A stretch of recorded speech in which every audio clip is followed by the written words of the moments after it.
Good evening, everyone, and welcome to one of the most exciting events you will see in TCR. It is the third running of the TCR Grand Prix, the exclusive event that we have for the third year running now here at the Austrian Grand Prix, and it's going to be with, of course, the best of the best that we have in TCR. In Trinity Competitive Racing for Season 10, it is the Platinum class.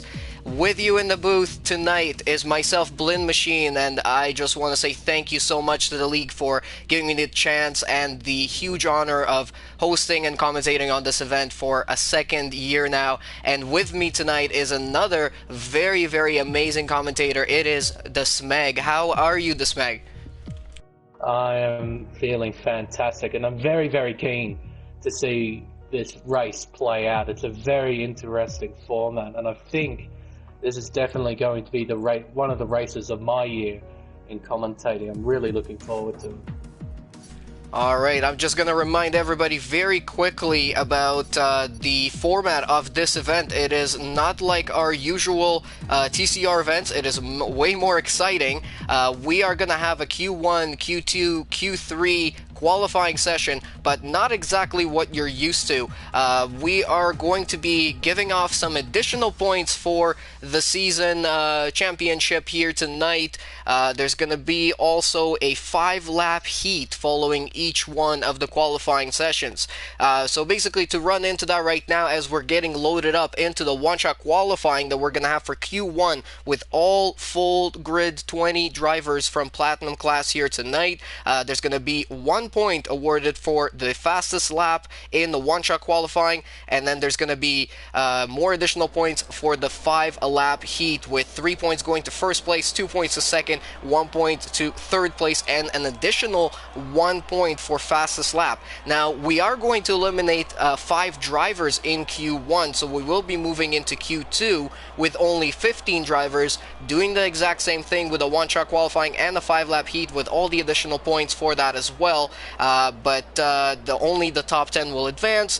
In Q3, there's a few more additional points available. The 1 point for the fastest lap, but then you get 5 points for first, 3 points for second, and 1 point for third place. As we get ready here, and I am riding on board right now with, let's see if we can switch up to Sean. There goes Sean through turn 1 and through into the DRS zone right now, coming up the hill into turn 2 and 3. The 3 is going to be the really hard right-hander, braking right now at about the 75 meters, turning in, getting really good rotation, and Sean is currently sitting on the provisional pole with this time right now, open up the DRS for the second time on this track now, and running into turn 4, another hard right-hander. Oh, he gets a big lock up there and sliding the car around that corner, so that hurts this time a little bit, dropping down to third right now. Again, there's going to be an additional point available here for whoever is going to be on pole. Currently, it is a battle between Secret, Kersey, and Sean. They're all switching positions very, very quickly, all between themselves. Let's see how much of this time they can recover here in the last couple of corners. And coming around the last couple of corners now is Sean, running very wide on the outside of turn 10 there, across the line. He's going to be second. Secret is holding on to pole position with a 1:02. I think it was 8:89 there. Very exciting already. Your impressions with that one, Smeg? Holy moly, those times are quick. A 1:02.8! That is an incredible time. Like 3 drivers in the 2s as well, with Secret, Sean, and Breezy. That was a very entertaining session, I have to say. Drivers really pushing the limits of the racetrack. It was quite a lot of fun to watch, and you can see how close the field is from first all the way down to 12th place, separated by only 1 second. So really paving the way for an entertaining 5 laps that will dictate the final 5 positions on the grid. Yeah, that was very, very exciting there, and hopefully we will have that sort of excitement carrying on into our first 5-lap race here for Q1, where we will have our first 5 drivers eliminated out of the session. So just a little bit of a different play on the regular Q1, Q2, Q3 sessions. We're adding a little bit more to play for, and both me and Smeg here, we both agree on one thing: that is going to spice things up. What exactly is going going to happen, we're not exactly sure yet, but stick with us here. There's a few people already joining the stream. Thank you guys so much for watching. Leave us a like, leave us some comments, let us know what you're most excited for in this race here tonight, and obviously subscribe to the channel if you haven't yet. This is, again, a reminder, the TCR Grand Prix 3, the third running of it, so this is the third year that we've been running it. It's only the second year that we're running it in Austria. The first one was ran, of course, at Monaco, and that champion was Sequit. So that is one driver that is on the grid here tonight, followed by another driver who's another TCR Grand Prix winner, and that's Go-To Guy. But we've got 4 or 5 lights on the grid right now. And we go racing for Q1 first 5-lap heat here. Sequid gets a beautiful start there. It looks like Go-To Guy is battling, going deep into turn 1. There's side-by-side between Breezy and Kersey. Those guys are fighting it out very closely already. Seafree's up into 5th place right now and has to defend from Go-To Guy as they come in into turn 2 and 3. Sean and Sequid battling for the lead between them two. They are side to side as Sequid keeps the lead for now. Yeah, and I'm really surprised with how tidy these guys have kept it. No massive contact. I haven't seen any end plates fly off any cars just of yet. That guy's still squabbling for position, desperate to get themselves out of that bottom 5. And of course, the drivers will be trying to score those sneaky little points that are on offer. So, no, everyone's kept it clean. No one's spun out. So they're all still in contention to get into Q2, it seems. So as we come to the end of lap 1 right now, it looks like Kersey is in 3rd. We have Sean in 2nd. Sequid still keeping that 1st place. Breezy and Seafreeze following up in 4th and 5th. Go-To Guy, a previous TCR GP champion here, is in 6th place right now, trying to catch up very quickly to Seafreeze. And coming up the hill, we have a yellow flag there on the outside. It's end of the world, having a little bit of a moment at turn 1. I think he might have just spun the car around there, but lots of battling going on track here. Everybody is right behind each other. Yeah, they're still struggling for position. It's absolutely fantastic. But for end of the world, I think his qualifying might be over unless somebody, of course, makes a mistake. There is a yellow flag out at turn 4. It must have just been a slow car or something like that. No massive change in position, but that's very unfortunate for the Williams driver. Yeah, it seems like we'll be starting from dead last, which might not be a bad thing. Austria can and will turn up some pretty big accidents in turn 1. I have seen that a couple of times. Sean sets it fast as well. But 104.6, my god. Running into the mid-4s. As DRS is now enabled, and that will shake things up massively. That's right, and up in the front there, Kersey, Sean, and Sequid are still battling for positions. I'll tell you what, let's take a look at the bottom 5, because those are the guys that are going to be eliminated here. So right now, there's a battle going on for that elimination zone between Chatty Duck, Mick Marcotti, and Black Angel. He is holding on to that last position that will get you into Q2, where you have another one-shot quali, and then another 5. Oh my goodness, so deep! Chatty Duck runs Black Angel completely off the road there and jumps himself into 15th place, but that was very, very dangerous driving. That was absolutely reckless, just completely overran his braking point down the inside and took him completely out of the race there. That was not very good, and now he got overtaken there by Mick Marcotti into 15th place, so Chatty Duck back into the elimination zone, but crucially, KGB Black Angel, who was holding on to that 15th place, now he is down in that elimination zone, and he is now going to only have one more lap or a couple of more laps to try and catch that back up again. Well, unfortunately, both him and Chatty Duck have got damage after making contact at turn 4, so although they want to get themselves back up into the top 15, they're going to have a hard time doing it with those damaged front wings. You can see on the left-hand side of Chatty Duck's part, it's missing an end plate. Pretty sure it's Black Angel, it's on the right-hand side. If I can get half-decent camera angle, I can confirm that. Unfortunately, Codemasters is not giving me a good one. Yeah, he's missing the front right. Oh, and he's off the circuit as well. Dear, oh dear. So, yeah, not a good day for Williams at all. Absolutely. So right now we're coming to the end of the 4th lap out of the 5. Sequid is still leading Sean and Kersey there, and Breezy battling out for the lead. But crucially here, Damaso has just overtaken Chatty Duck. As you said, that damage is definitely starting to affect him. So now Chatty Duck is down. Sean just took a very, very, very wide line at turn 1. These guys are really scrapping it out for the top 3. There might be only a few points on offer, but they really want it. My word, Secret falls down to 3rd place. He's now battling with Sean. My word, fantastic stuff. Absolutely. Honestly, in this session, it's all about just don't drop to the very back, don't take yourself out, don't get taken out, and you will make it into the next session. Right now, Damaso has just overtaken Chatty Duck, but he's not closing up very quickly to Mick Marcotti, which is his only chance of advancing to Q2 as well. I mean, this format, it definitely mixes things up, and you can see how the drivers are playing different strategies at this.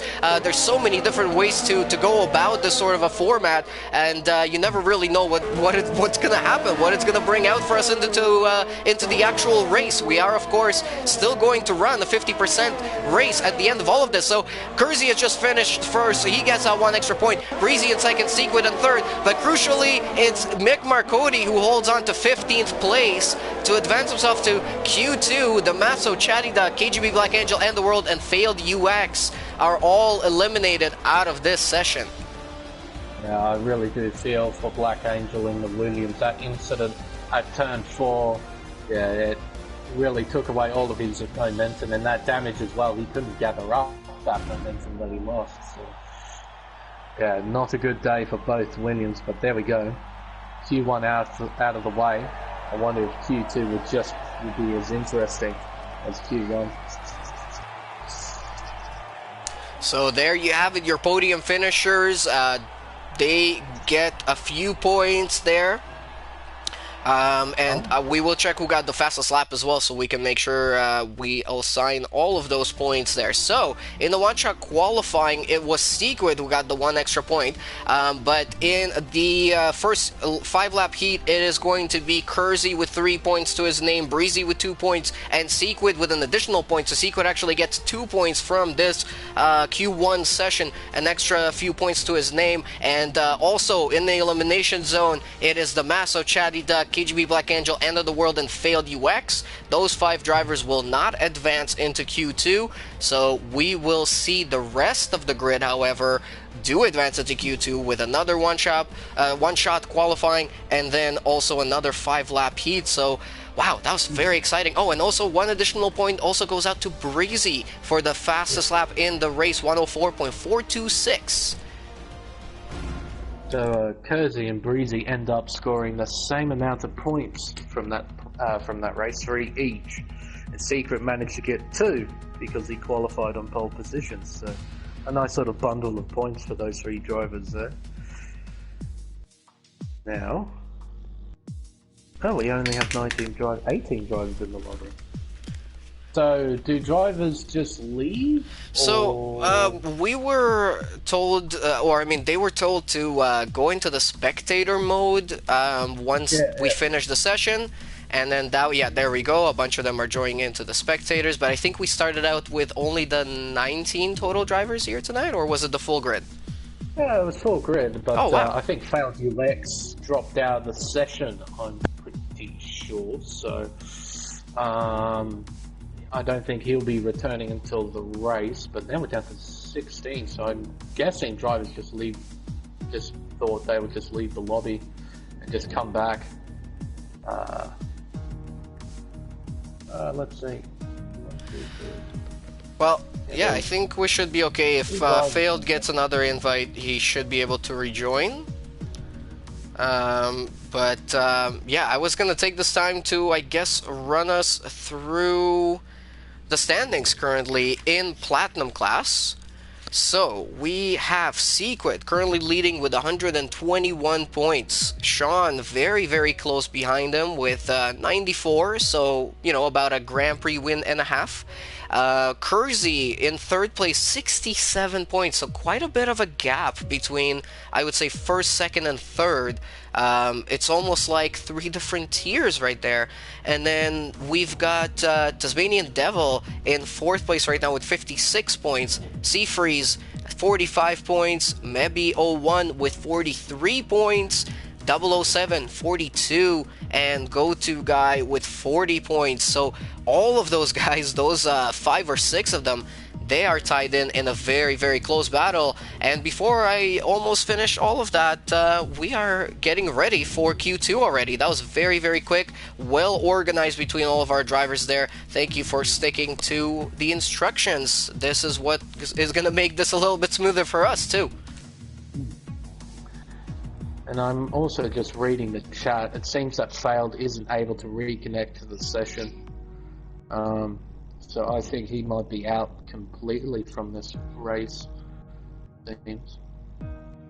Oh no, that is definitely not great news for Failed, and not great news for us as well. I would have loved to see what he can do in tonight's race.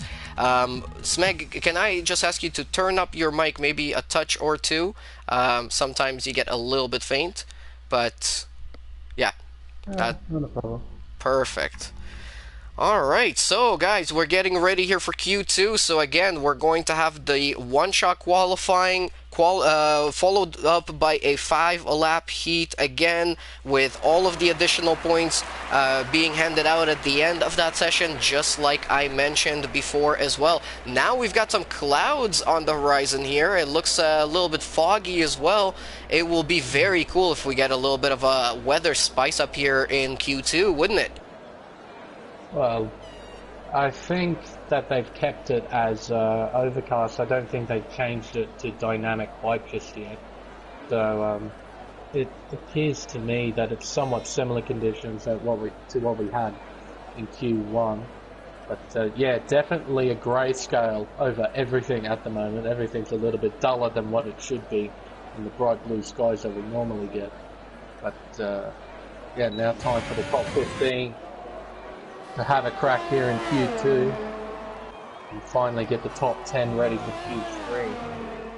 Now, if I remember, Secret got pole. Can anyone take that away from him? Sean got very close. Wasn't much separating the top two. Yeah, I'm watching Secret right now as he's coming up through turn 3 into the DRS zone. So he is currently sitting in 4th place. Sean and Breezy and Kersey again battling out for the top at the moment. And through turn 4 now. Sean doing a spectacular job through there. A lot better exit than what he had the first time. Abusing all of the curves, trying to open up the corner as much as he can. Through turn 7, heading through turn 8. A bit of grass maybe? No, it doesn't appear to be. His front tyre looks relatively clean, but it jumps down to 3rd place. It's looking like Breezy might take pole here. Sean using all the curve at the exit. It's a 1-2-6. Oh my word! How did they found 0.2 of a second? And four people into the 102s this time around. So another person, I think it was Breezy or Kersey, one of them jumped right into it there.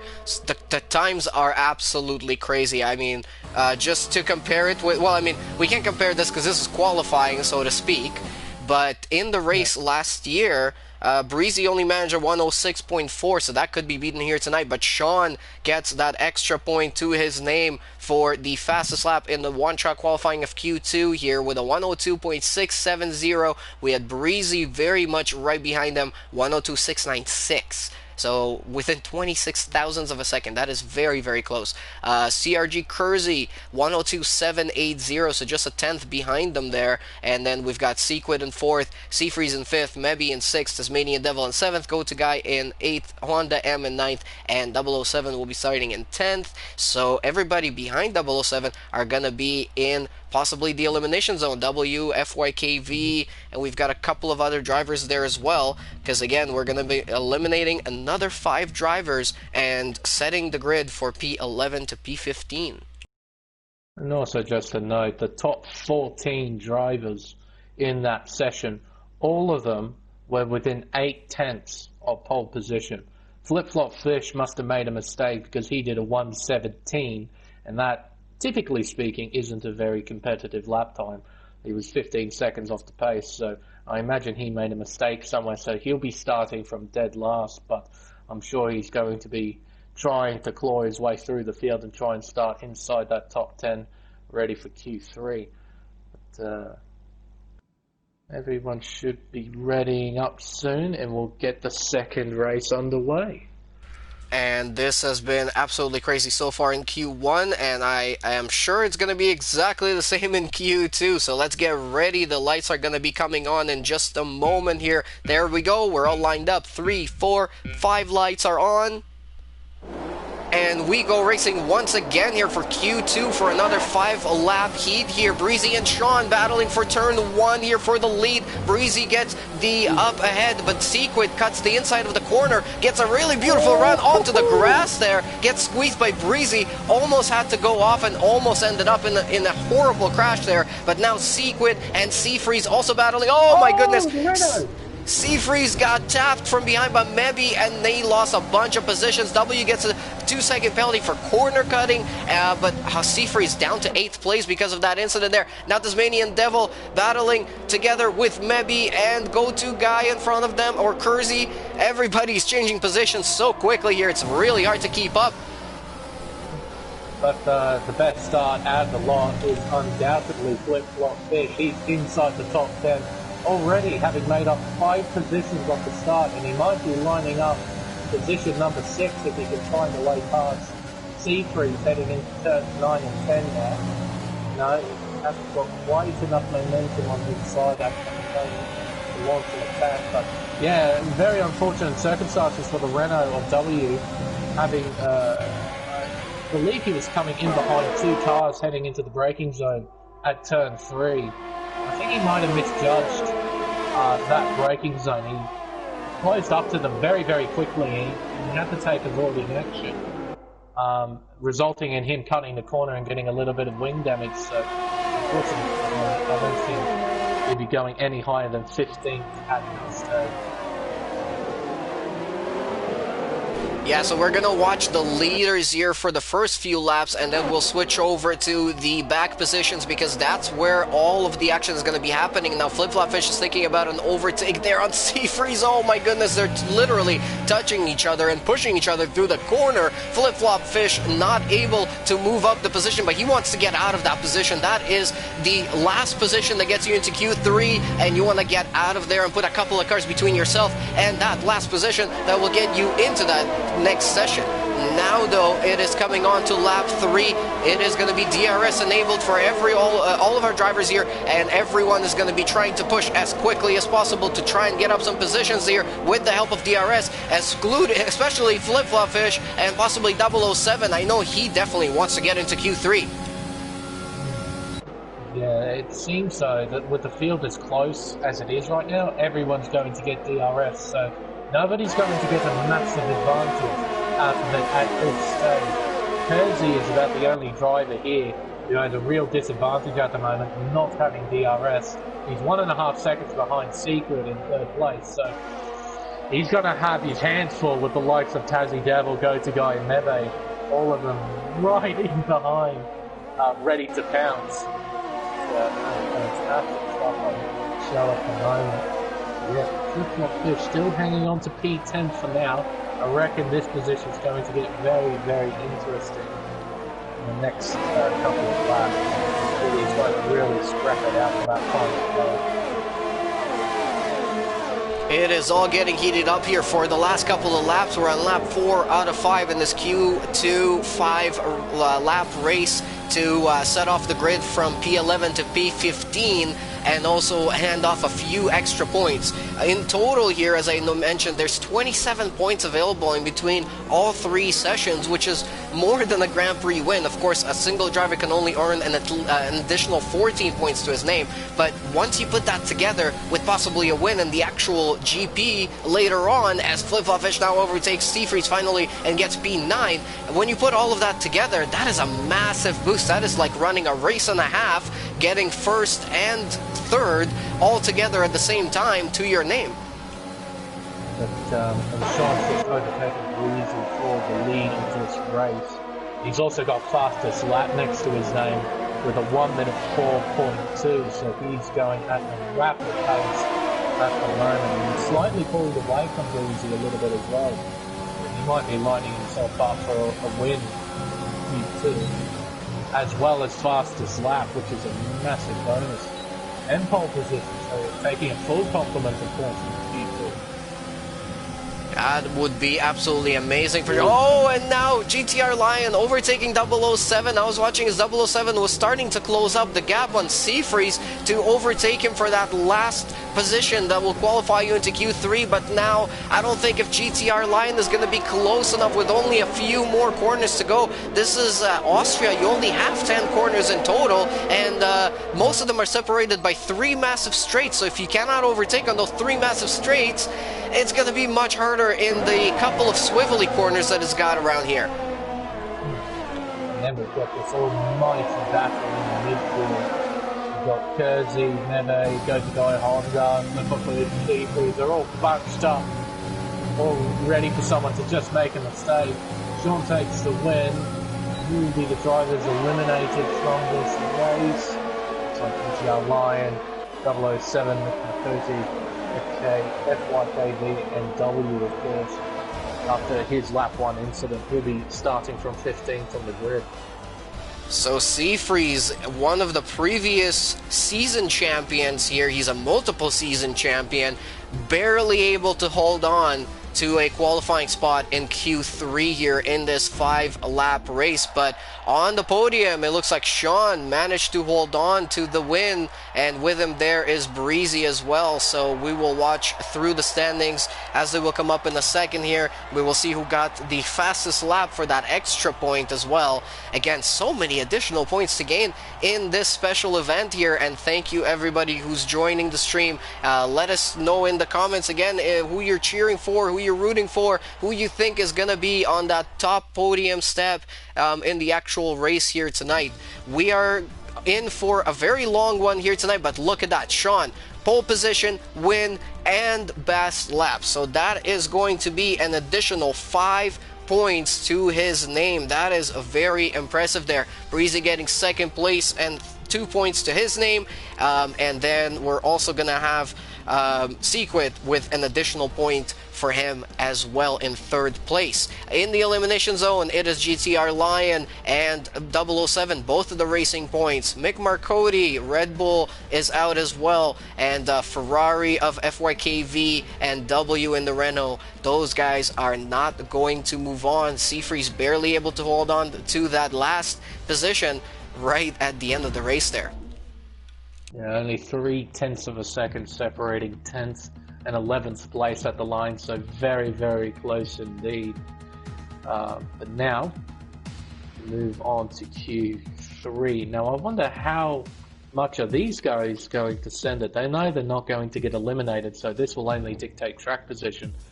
I'm sure these guys will be very desperate for the win, with the 5 points on offer as well for the race win. It adds an additional incentive to go for it, so this race should be very, very interesting. I definitely think so. I think we're in for another very, very exciting 5-lapper here for Q3, and as you mentioned, 5 points for the winner, 3 points for 2nd, and 1 point for 3rd, so both 1st and 2nd getting additional points in this last qualifying session, and it's going to be another additional point for one-shot qualifying, fastest lap, and of course the fastest lap in the race. That is also going to finally set the top 10 for the grid for the start of the 50% race here in Austria for round 8 of season 10 in Platinum class, and of course the 3rd running of the TCR Grand Prix, the exclusive event, the very, very special event, as you've already seen so far throughout the qualifying session. And again, I just gotta hand it to the drivers, doing an absolutely amazing job, sticking to all the instructions, jumping into spectator mode so that we can move on into the next session as quickly as possible.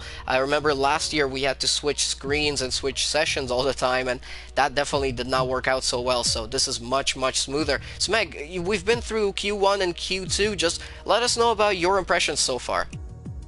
It's been very entertaining. It's very different as well to what you normally do. You know, you sit down, you do an 18-minute qualifying session, you move on to the race. But qualifying, almost all the way through qualifying, there's nothing important going on. It's only until about 5 minutes left that we get to the really important stuff in regards to qualifying.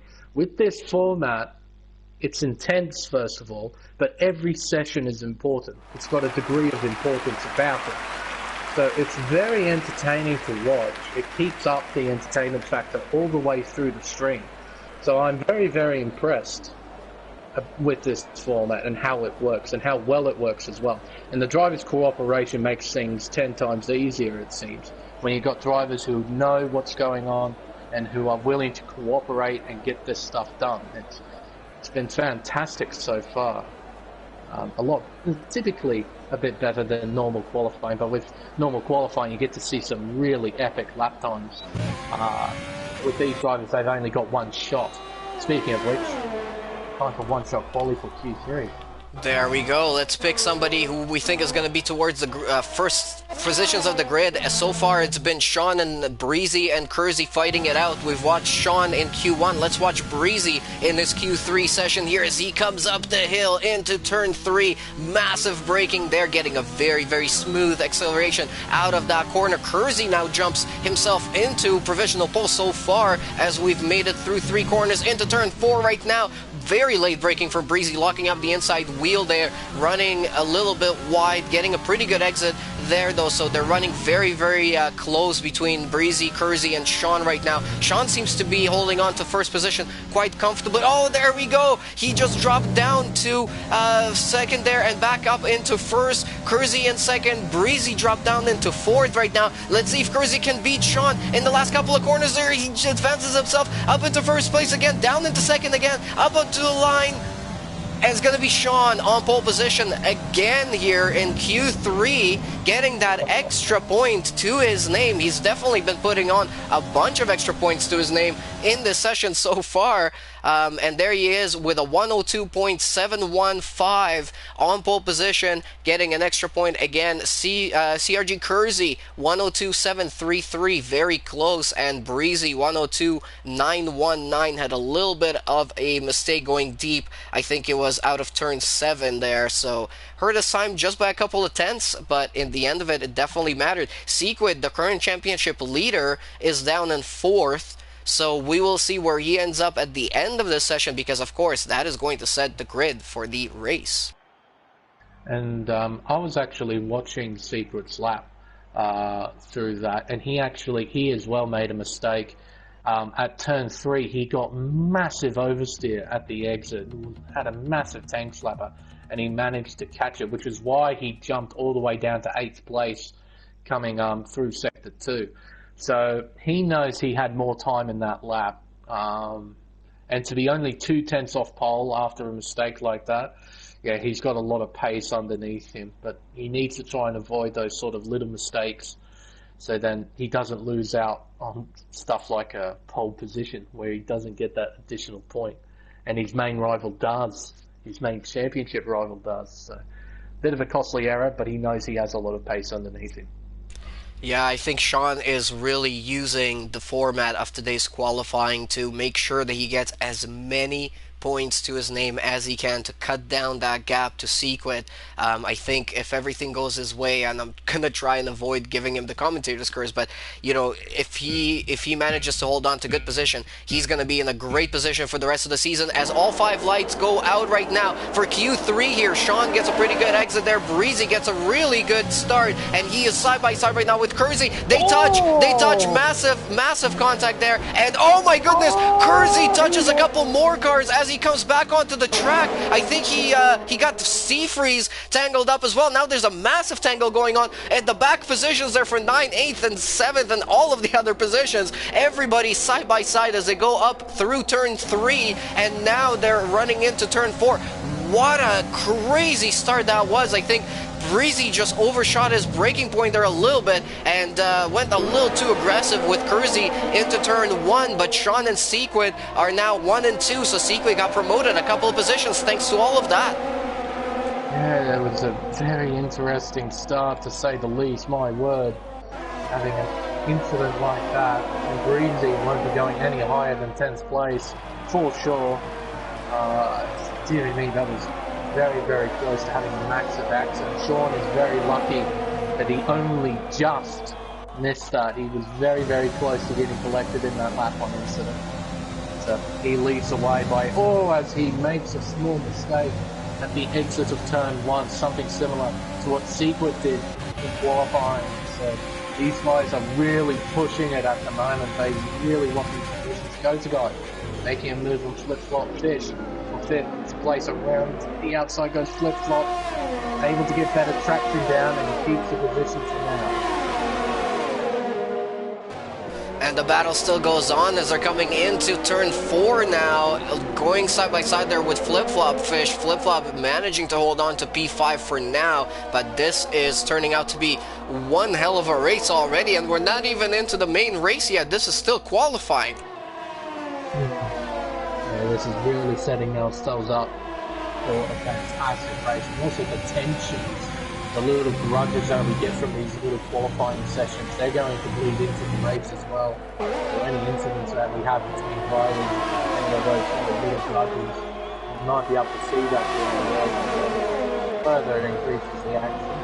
The DRS is now enabled, so this battle in the midfield is really going to get up now. And there goes Go-To Guy up the inside of Flip-Flop Fish and taking away that 5th position. Honda M is thinking about going down the inside as well as he gets his front wing tapped a little bit, and then C-Freeze angles up with the back of the car there. Maybe goes up the inside of the both of them, up into 7th place, promotes himself, and wow, that was just incredible battling between those 3 guys, and I didn't even see Mebby coming, but he definitely took his chance on that one and saw his opportunity, sent it right up the outside of all of those drivers and managed to make up a couple of positions. Beautiful overtaking. I have a feeling he's going to be very, very optimistic in this race. After retiring and qualifying, he's going to try and get as many positions as he can. He's made the most out of everyone, making up 3 positions in 10.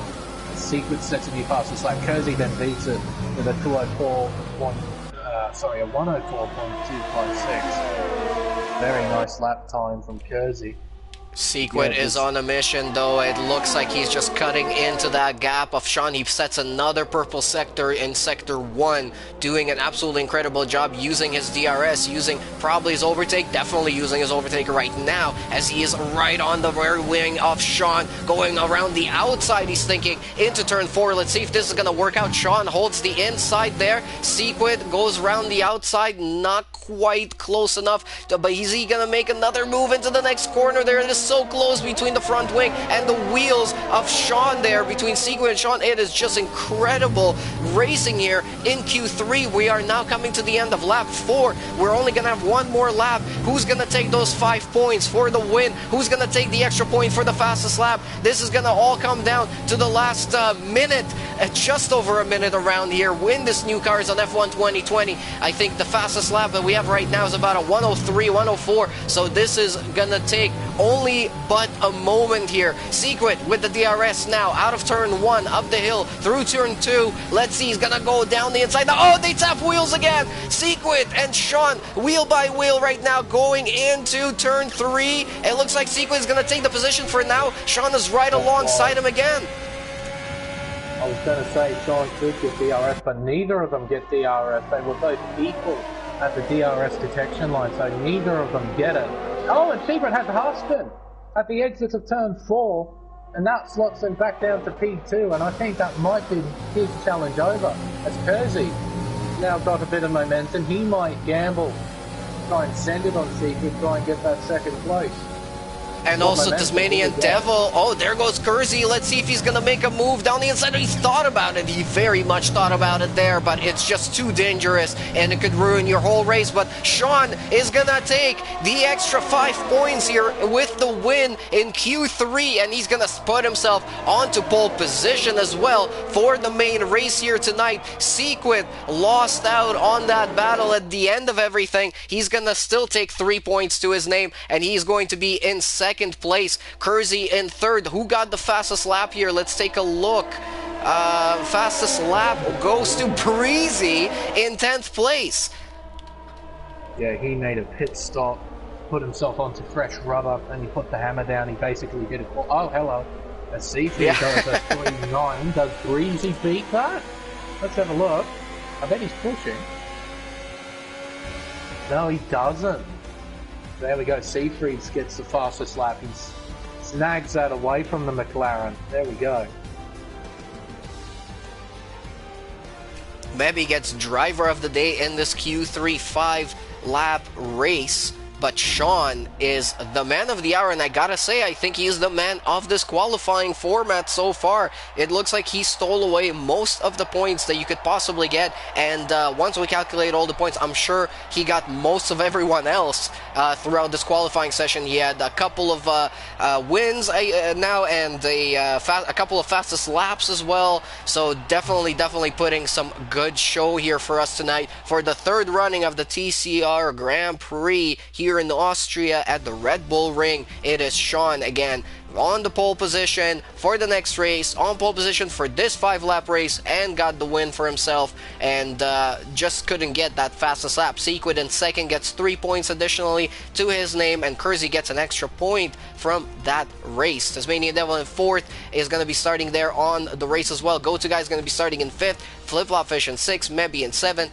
Honda M in eighth, Seafreeze in ninth, stealing away that fastest lap, so got 1 point for himself there. Not a complete waste of time in Q3 there. And Breezy in 10th place is going to round up the top 10 on the grid for the 50% race that we will have here for the TCR Grand Prix. That is going to be coming up in just a few moments.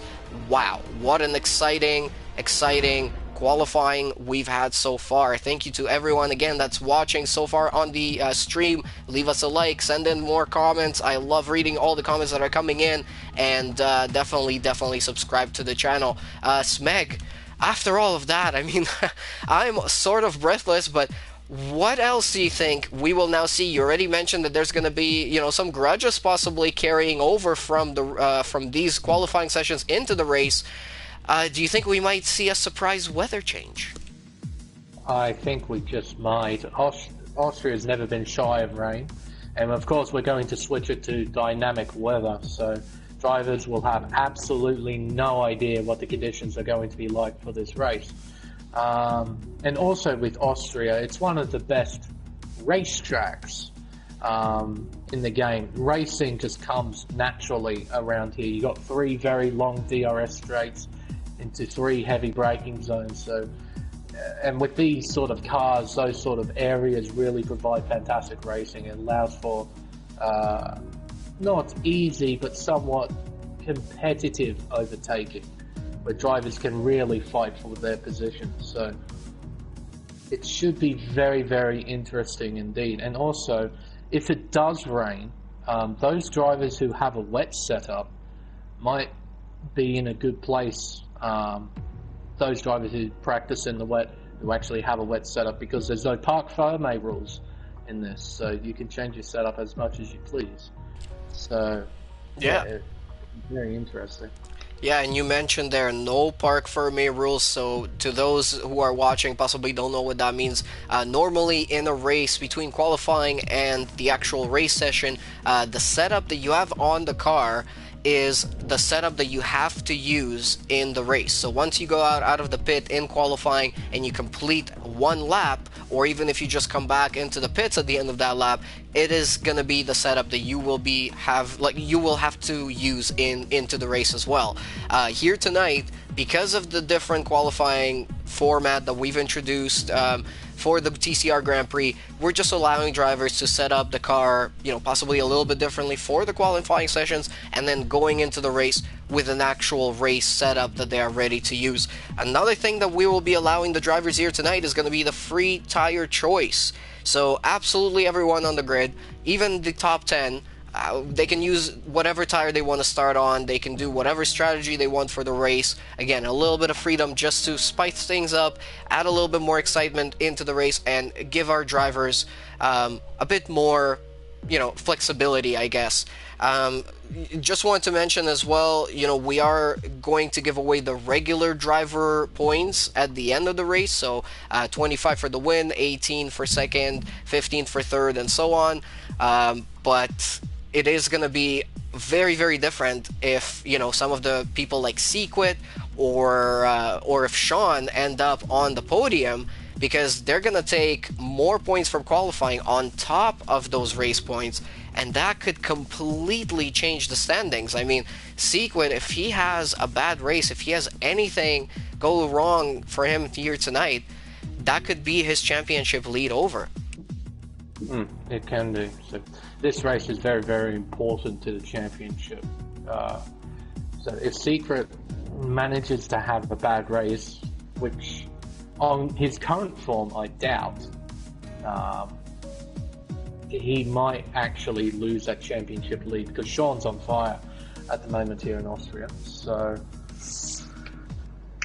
it'll be interesting to see. I've also been looking at the group chat in Platinum.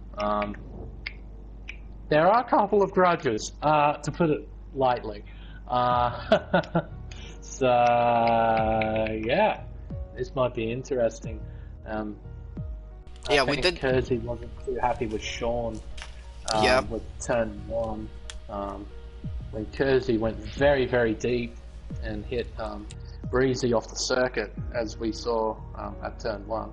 I've actually got a pretty decent view of that. I had an outboard shot. I was very lucky for Sean that he didn't get caught up in that. He was millimeters away from getting turned, I think. It was very, very close. Yeah, I think there was a couple of incidents there that might set a certain tone for some of our drivers into the race. A little bit of a grudge, but also this season has been very, very competitive. I mean, we've had wins for different people. We've had podiums go to a lot of people who aren't really towards the top of the points table right now. I think it's going to be a very exciting race, and with the format of this race, with the format of the qualifying, again, it just adds a little bit of additional maybe focus that the drivers need to have. It's a longer session, it's a longer race overall together once you count in all the sessions. Especially, I was thinking about it, what if you're one of the drivers that got eliminated in Q1?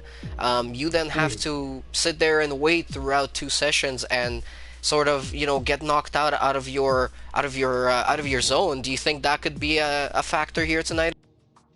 100%. I mean, it happens in full qualifying when you have Q1, Q2, Q3. Not with this race format, like with proper qualifying. For those drivers who get knocked out in Q1, you have to sit through effectively 20 to 30 minutes worth of racing that you're not involved in. So your rhythm, your flow of the circuit is thrown completely out of whack. And it doesn't help with the fact that you have to start towards the back either. I mean, you want to move forward, you want to score points, but you have to find your rhythm again, because you no longer have it. I think for those drivers outside the top 15, and even those drivers outside the top 10, they will have that rhythm broken, and they may need to find it again. It may take them 2, 3, maybe 4 laps just to get themselves into a good flow with the circuit again and try and push towards the front. So, yeah, it's unfortunate for those fellas, but still, good drivers will be able to work their way around it. And these drivers are definitely good, so it shouldn't be too much of a problem for them.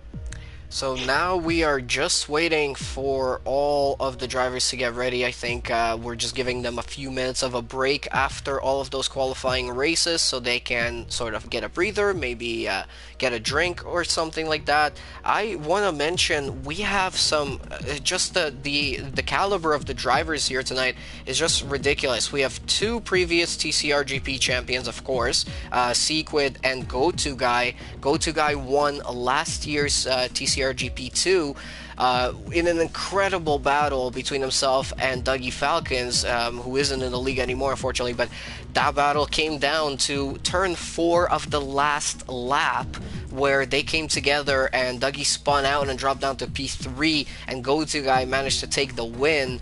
But we also have in total 4 previous TCR season champions. We have Sean, season 5 platinum champion.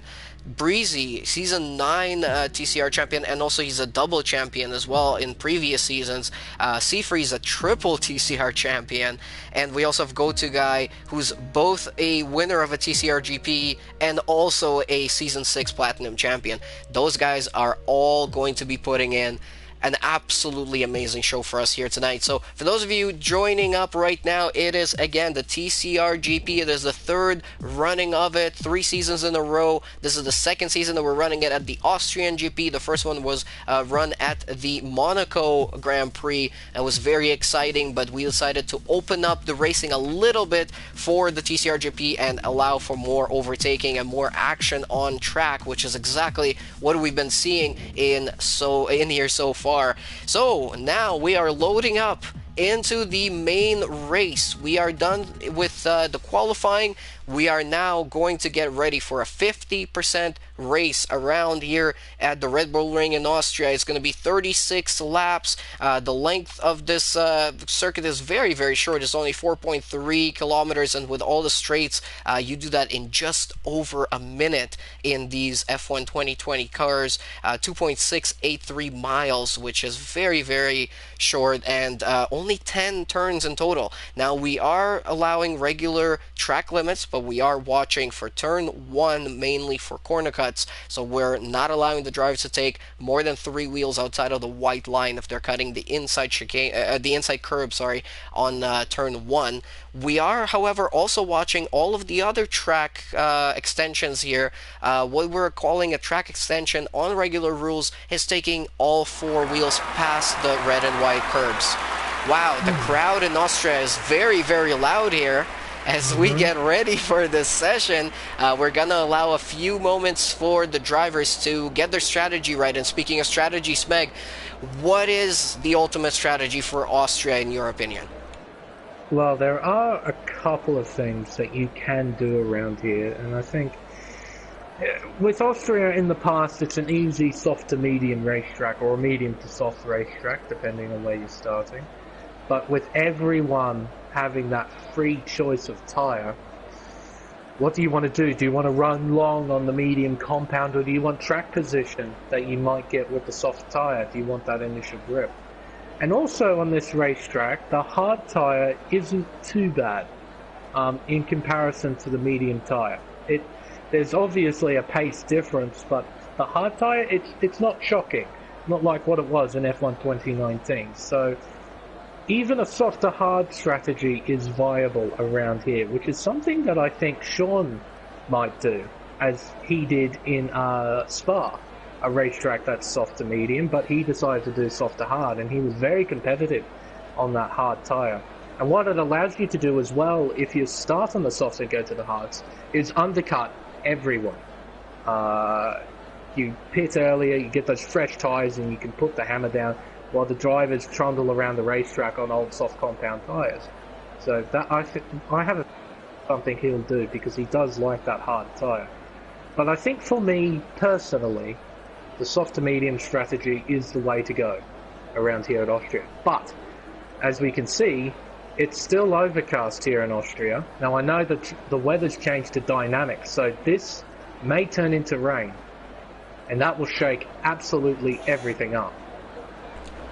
Well, on the formation lap we go now here for the main race in the third running of the TCR Grand Prix here in Season 10 of Trinity Competitive Racing in the Platinum class. Again, huge thank you to everyone who stuck with us through qualifying and who's watching right now. Keep the comments coming in. Let me know who you think is going to be on the podium here tonight. So just looking at the tires right now, oh my goodness, what a mix of strategies we have here for the start. Sean starting on the soft tire Sequid, Kersey, Tasmanian Devil, Go-To Guy, and Flip-Flop Fish all starting on the medium.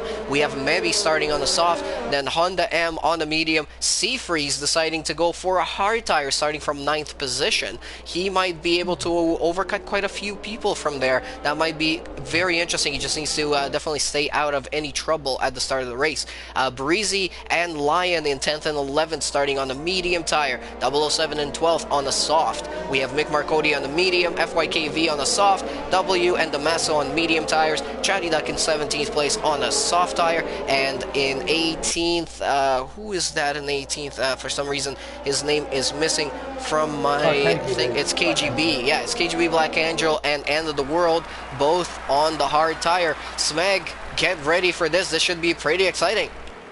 Yeah, and with the massive variety in tire strategy, it's very interesting to see, and also interesting to see drivers starting on the hards. Now, when you do something like that, you really want to try and avoid trouble at the beginning of the race, because as soon as you get damaged and you're on this sort of tire, you've got really nothing to fall back on. With the soft tire, at least, if you get damaged, you can go into the pits, you can chuck on the hard tire, you can go to the end. For these hard runners at the start, they don't have that, so it'll be interesting to see, especially for Seafreeze, as he's right in that midfield battle. So turn 1 will be sort of crash avoidance for him, hopefully. And there we go, 3, 4, 5 lights are on. The lights go off and we go racing here for the third running of the TCR Grand Prix in Austria here. Tasmanian Devil gets a huge run down the inside on Sequid. He's overtaking him into second place. Sequid goes super wide on the exit of turn 1 there and drops down to third place. Now he's got Kersey right up on the back of him. He wants to overtake some positions too. He's losing overtake. He's going down on 2 overtakes, a double overtake into turn 3 here on both Sequid and Tasmanian Devil at the same time, overtaking 2 Mercedes. That is very impressive. Now also using his overtake to try and get that second position away from Sequid. This is all allowing Sean to completely get away with this race so far with the lead there. So he's definitely getting a very good advantage here at the start of the race here. Now Tasmanian Devil is battling up the inside with Kersey. Let's see how this is going to turn out as they come into turn 6. This is going to be very, very close and dangerous. There is a lot of touching there. There goes Sequid. Oh my goodness, he has damage and he has touched couple of cars there. He was bouncing around like ping pong, and now we've got Tasmanian Devil trying to go and squeeze himself in between Flip Flop Fish and Tasmanian and Kersey. Oh my goodness, this is turning out to be absolutely ridiculous. Man, he pulls in into the pits. I think he might have some damage there. Tasmanian Devil now moving up to 6th place, and Sean is out there in the front, completely clear of any sort of danger. Sequid is trying to pull away. He's a couple of tenths in front there. This is turning out to be very exciting. Yeah, we had some lap 1 shenanigans there, that's for sure. Kersey and Mebe, both of them getting damaged earlier on in this race. Mebe, quite unfortunate really, after a fantastic start. Just caught up in that mess between Kersey and the 2 Mercedes-Benzes at turn 6. So after a superb start, he now finds himself in 18th place, a fair way behind, unfortunately. But he's on the soft tyre, so he's able to put some laps down, but he will need to make another pit stop sometime during this race. FYKV, there goes down the inside of Breezy into 6th place on turn 6 there. That was a very nice move. Go-to guy is trying to close up to Tasmanian Devil, who's closing up to Flip Flop Fish, who's currently in 3rd place. Tasmanian Devil in 4th. Those guys are turning out to be a nice little battle here as well. We're going to be starting lap 3, I think it is now. We have a yellow flag in sector 3. Who is that? Is that Damaso? Damaso, I think, is... Yeah. He had a severe collision with W, apparently. W gets the penalty for that, and the Masso is into the pits. A drive-through penalty for W there. Really? Game? Are you sure? Yeah, a drive-through penalty for a severe collision. I haven't seen one of those before. Typically you see a 5-second penalty for something like that, not a drive-through, an instant drive-through.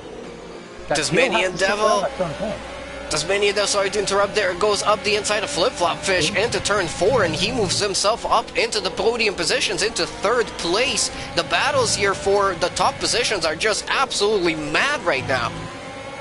Yeah, they are really scrapping it out, and as you can see from the minimap, everyone is still really close together. DRS is enabled, so everyone in that train will most likely get DRS, as we can see from the interval between each and every car. Everyone is pretty much within a second of each other. Oh, hang on, we might have an overtake here. FYKV, I think it's got a run. Might overtake Go-To Guy heading into turn 1. That might be a warning there. Hanging out all 4 wheels. over the white line, making that overtake from Finn. It might be wrong, but regardless. Oh, two battles going on at the same time. FYKV and Flip-Flop Fish and Breezy and Go-To Guy both battling for positions there. It looks like Breezy's going to lose out on that battle because he's now got 007 coming around him into turn 4. Flip-Flop Fish diving down the inside of FYKV into turn 4, getting a bad exit there. FYKV overtaking back again, and this is just back and forth between our midfield drivers here. I can't even call this midfield because they're battling for 4th and 3rd position pretty much. If they can clear FYKV, any of them, they might be able to catch up to Tasmanian Devil. Well, that would be nice, but they're too busy scrapping it out right now. We're too busy enjoying it. So keep fighting, fellas. We're loving this. It's absolutely fantastic to watch, and I'm glad to see no one's made any massive contact, taking each other out. They're just scrapping it out. They're driving with a great deal of respect at the moment. Fantastic to see. And another overtake there, 007 moving himself up into 7th place, but Breezy's coming right back at him down the inside, around the outside now, into turn 3, up the hill they come. Let's see how this is going to turn out for them. Breezy holding the outside, 007 holding the inside. Now they also have Chatty Duck closing up on the both of them with DRS and his overtake enabled as well for a couple of seconds there, trying to close up as much of time as possible and making their life a little bit harder there, but they're making their own life harder right now. 007 and Breezy battling through turn 4 into turn 5 now. Let's see if that's going to work out for them. Breezy down the inside, still holding on to 7th now. 007 around the outside, trying to get that position away, touching the grass a little bit on the exit of the corner, using all of the curb there on the exit of turn 7 there, and a beautiful, beautiful battle. Again, just absolutely amazing to watch these Platinum drivers do this every single week, but especially at this special event here tonight. They are definitely putting on a show. As W is now disqualified from the session, I'm not sure if you picked up on that. He's been disqualified after not serving the drive-through penalty that he got sitting here on lap 2. So James said, well, because you haven't served the drive-through, you've been disqualified from the session. I think, yeah. I think that's exactly what happened to him there, and Flip-Flop Fish made a massive mistake into turn 1 and lost 3 positions in the process, and now he has got the pressure of Mick Marcotti right behind him. Seafreeze overtook him and Chatty Duck as well, so yeah, some trouble for our drivers at the start of the race here, but it is turning out to be one hell of a race. I think one of the most exciting Grand Prix I have seen in TCR so far. Now Chatty Duck has got a beautiful exit out of turn 8, and he is closing up on Breezy and trying to make another overtake. It's only lap 7 of 36. We've still got quite a bit of racing to go here, and here comes Chatty Duck with a really nice run, but Breezy seems to still have really good front pace, or straight line pace, and he also has the DRS to his advantage on 007, but not getting a huge exit out of turn 1, and now Chatty thinking about it. Is he going to make a dive down the inside? No, thinking twice about that. Breezy overshooting it. He was trying to fend off, I think, from the Haas. I had a feeling that Breezy was thinking that the Haas was going to send it to. He was going to break really, really deep into the corner. But Chatty pulled out of it, but Breezy didn't compensate, it seemed, and he loses the position. Not very good driving there from the McLaren, but I'm sure he'll try and fight back and try and get that 7th place back. And it's raining. Is it? Oh, no, yeah, it is.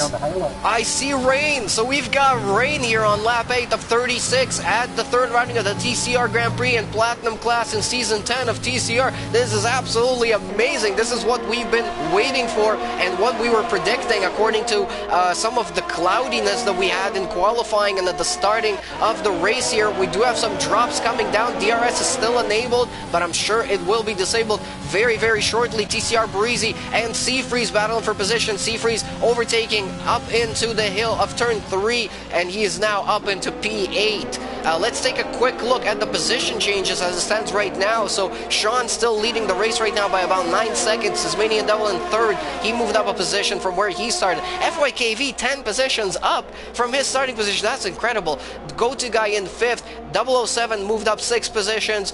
Chatty Duck moved up another 10 positions as well. And we have a lot of other people who gained positions, but some that definitely lost out are Kersey and Flip Flop Fish and Honda M. They are way down from where they started, as well as Mebi, who had to make an early stop with some damage. He's definitely going to be regretting that stop now because the weather has just changed in an instant, and it might be time for intermediate tires in maybe another lap's time. We'll have to wait and see. The video game it has a weird way of deciding when the track goes to intermediate conditions. Sometimes it can take forever, and sometimes it happens within an instant it starts raining. So we'll have to wait and see until the prompt comes up that DRS is disabled. But I'm kind of questioning why some of the drivers are starting on the hard tyre then.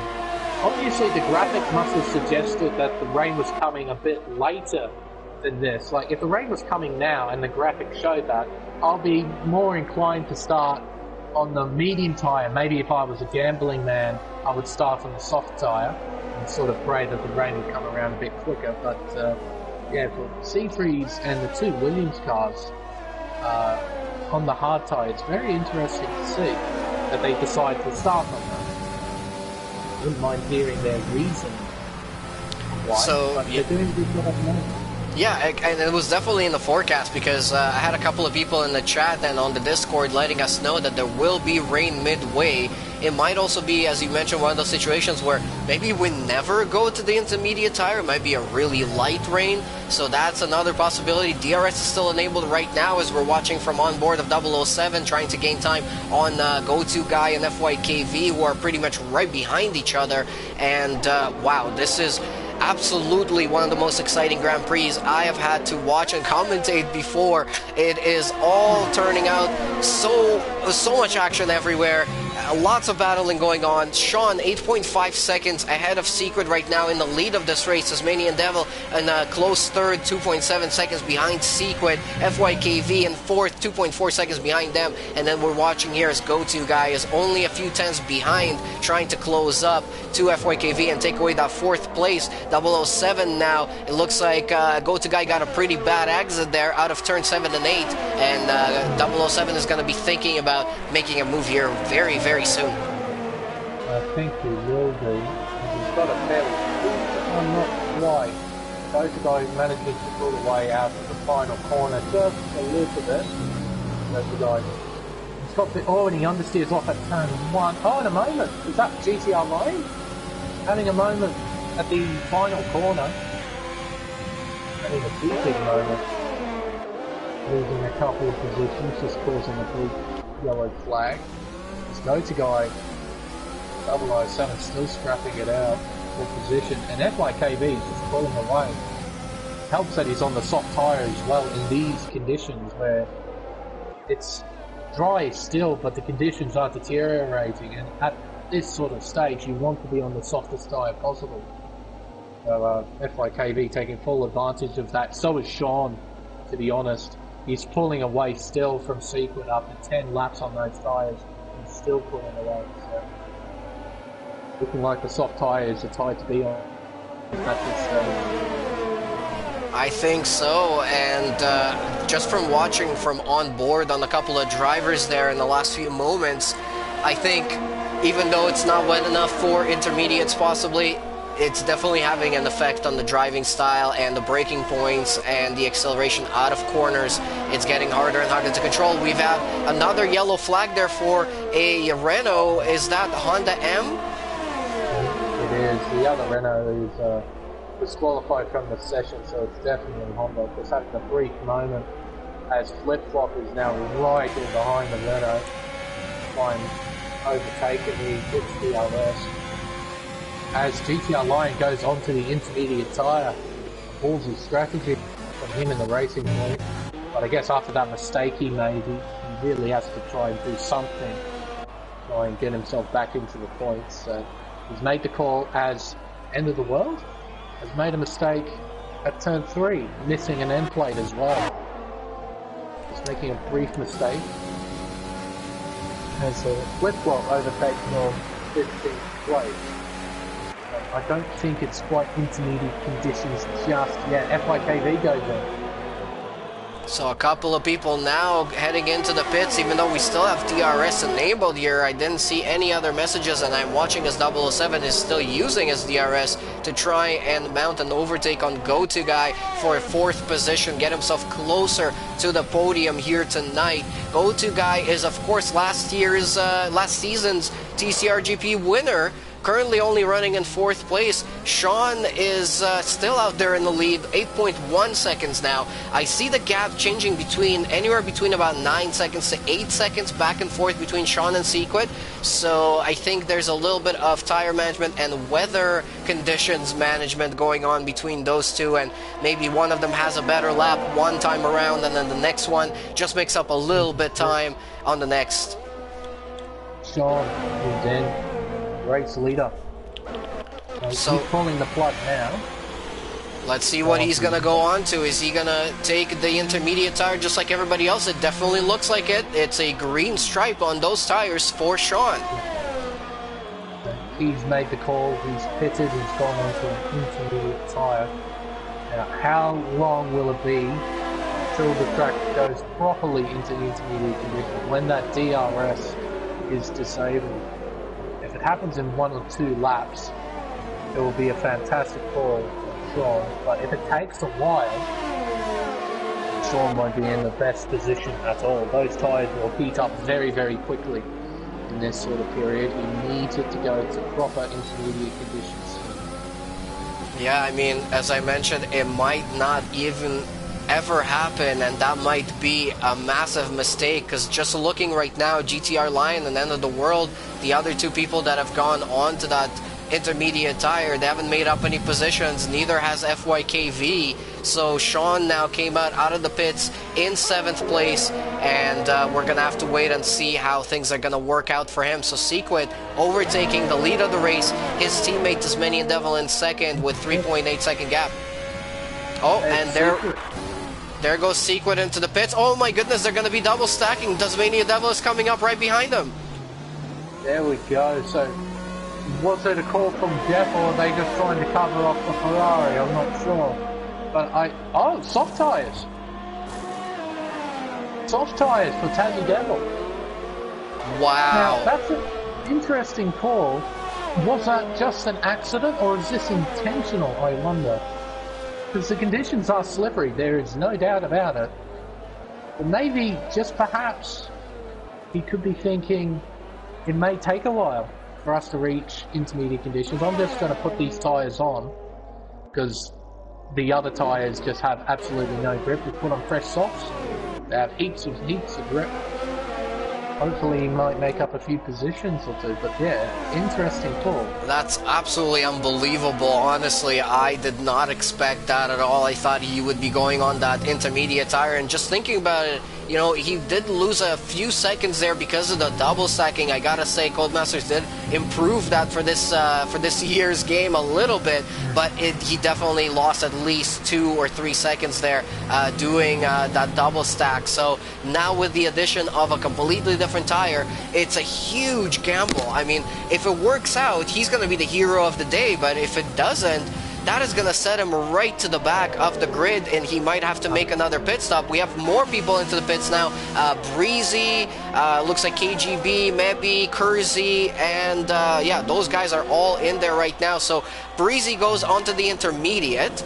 Let's see what Mebby is going to do. He goes onto the intermediate as well. Kersey, he's going on intermediates as well. So pretty much all of the drivers that have pitted have decided to go into the intermediate. Sean is up into 4th place thanks to all of those pit stops, but still he's 3.6 seconds behind Chatty, and he is not closing up that gap. He's actually losing time. And looking at the gap between Secret and Tasmanian Devil, at one corner alone he has gained 0.6 of a second. And that was at the exit of turn 3. He's just able to put so much more traction down, got that much more grip at this stage. But he's probably not gaining as much as he might, as he probably should, to be quite frank. But oh, and he has a moment and a half coming through turn 8. My word, was he sideways? He was incredibly sideways. And in fact, he's coming into the pits. He's going to hop onto the intermediate tyre, it seems.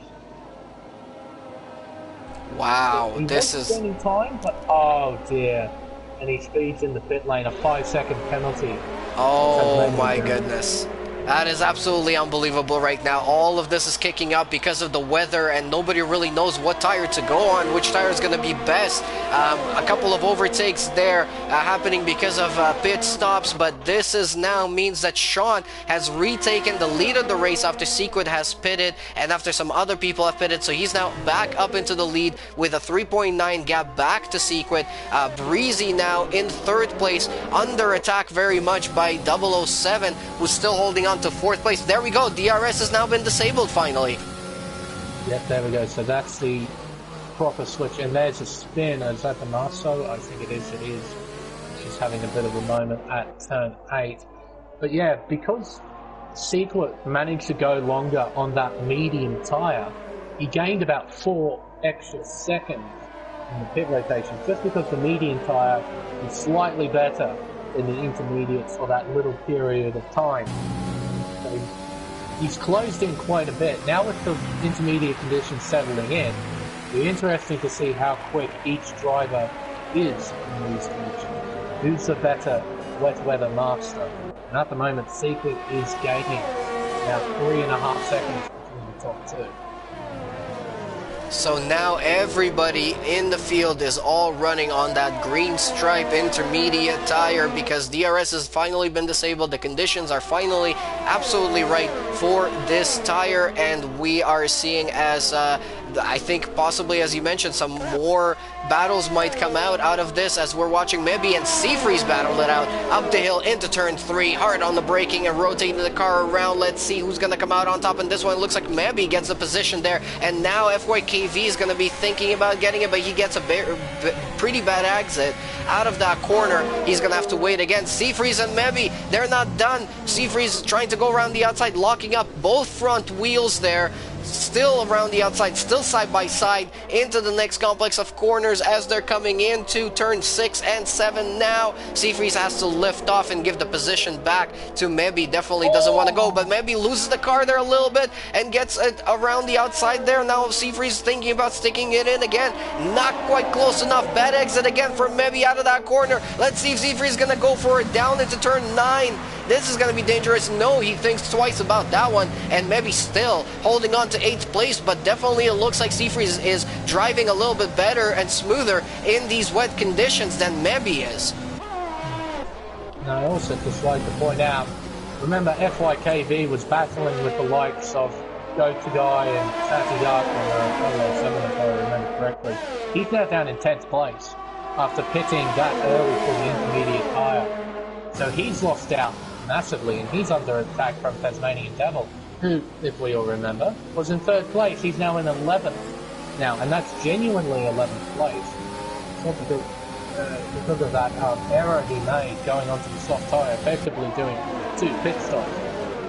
As Kersey goes down the inside of Tasmanian Devil at turn 4, gets the job done and slots himself up into 11th place, but Tassie fights back. Down the inside, a bit of contact, nothing too bad. Tassie gets back past for 11th place, so they're scrapping it out, but properly scrapping at the moment. Fantastic to watch. And the rain is coming down hard now. You can even hear it banging on the car. Oh, more contact there through turn 9 into turn 10. Still side by side. More contact, more wheel banging. Oh my goodness! It looks like Kersey loses the car. He hits the wall. He does have damage. He's missing an end plate. It is going to be a disaster here for Kersey. But I gotta say, that was, from my opinion, from where I was looking from on board, it was just a clean racing incident. There wasn't really anything dirty about that one. No, it was just unfortunate contact, and also with the conditions like they are at the moment, any sort of small contact can be exaggerated because of the lack of grip on the racetrack. So it was very unfortunate for Kersey. But I'm sure he may have a different opinion about what happened in that incident. Massive wind damage as well, missing an end plate. He'll have to come in to get that replaced.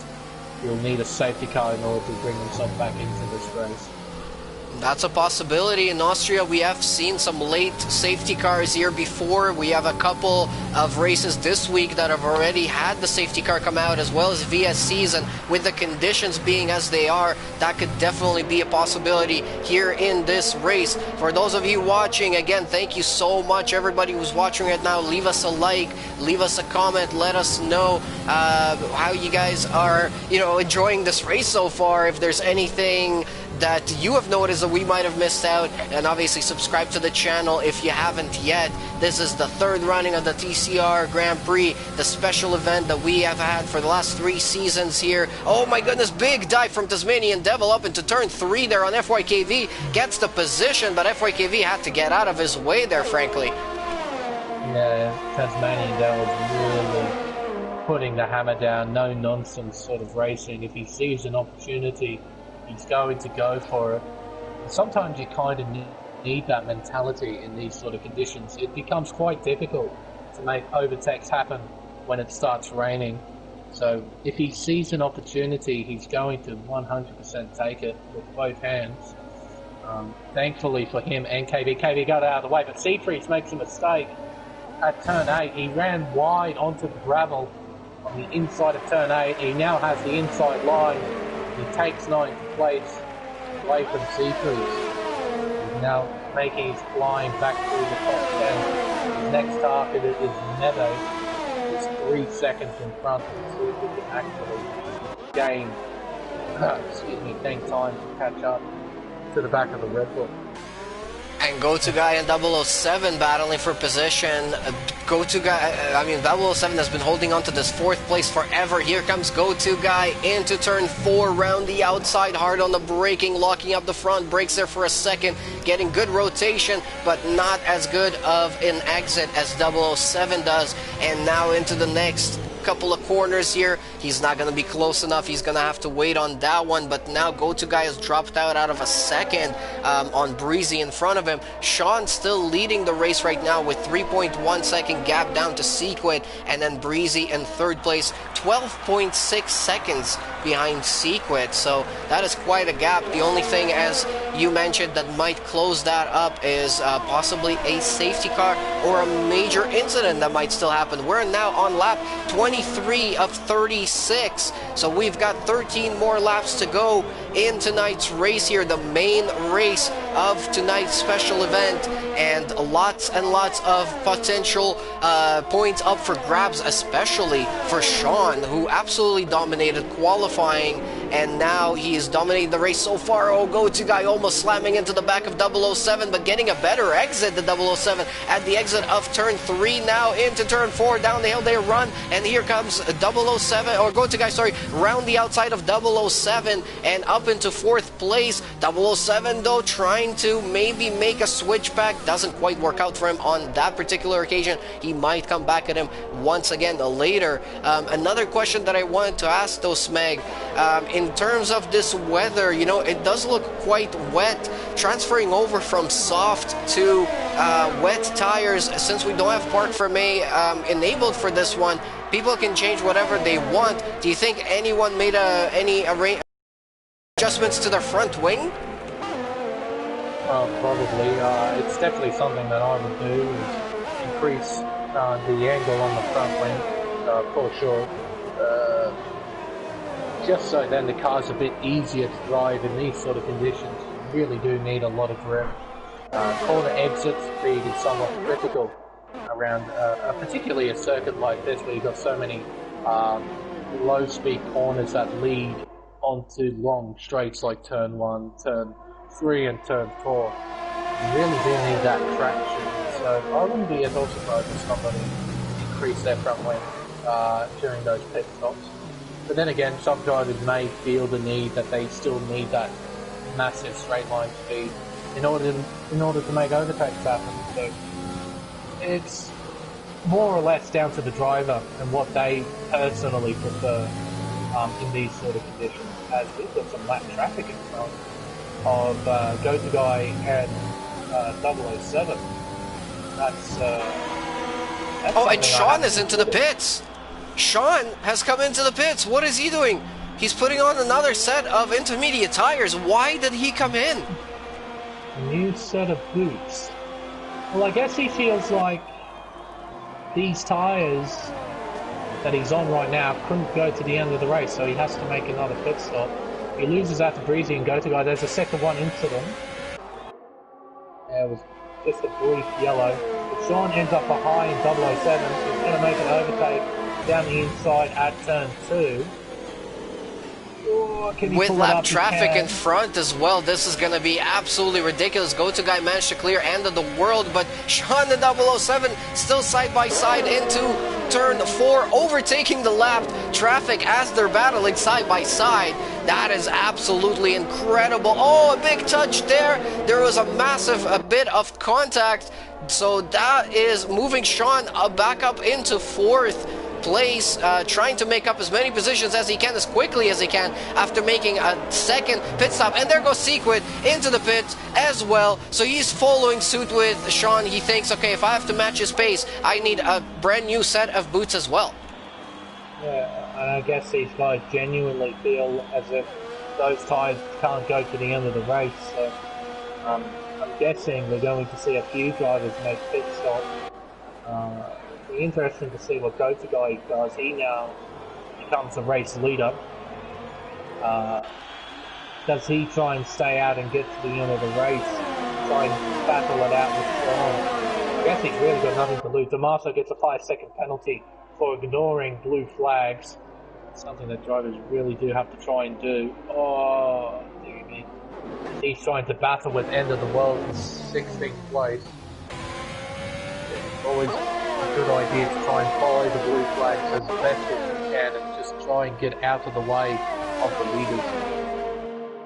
Lap 26 of 36 now, so 10 more laps to go. Go-To Guy is currently holding on to the lead of the race since he has not pitted from his intermediate tires. It's going to be interesting to see if he decides to do that at all. Sean only 5/10 of a second, 3/10 of a second behind Go-To Guy now, and it looks like Go-To Guy is moving over to the right. Is he gonna go into the pits? He's sticking to the right, and no, he is not going into the pits just yet. Sean is right on his tail there. Sequid is not too far behind, just about 8/10 of a second. Sean using overtake right now down the start-finish straight into turn 1, and he is back into the lead of this race here tonight.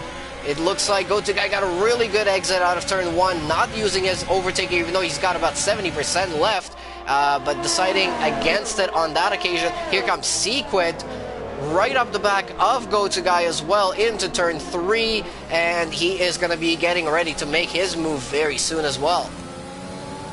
And I'd just like to point out as well, that gap between Sequid and Sean has come down massively. It was about 3.5 seconds before the pit stops. It's now 1. Really does show that how lap traffic really does play a part in races like this when ghosting is turned off. Sean has lost a lot of time, lot of time having to deal with that lap traffic. Sequid obviously dealt with it a bit better, but the gap between them is now 8/10 of a second. With when they cross the line, 9 laps to go. So this battle is really going to heat up.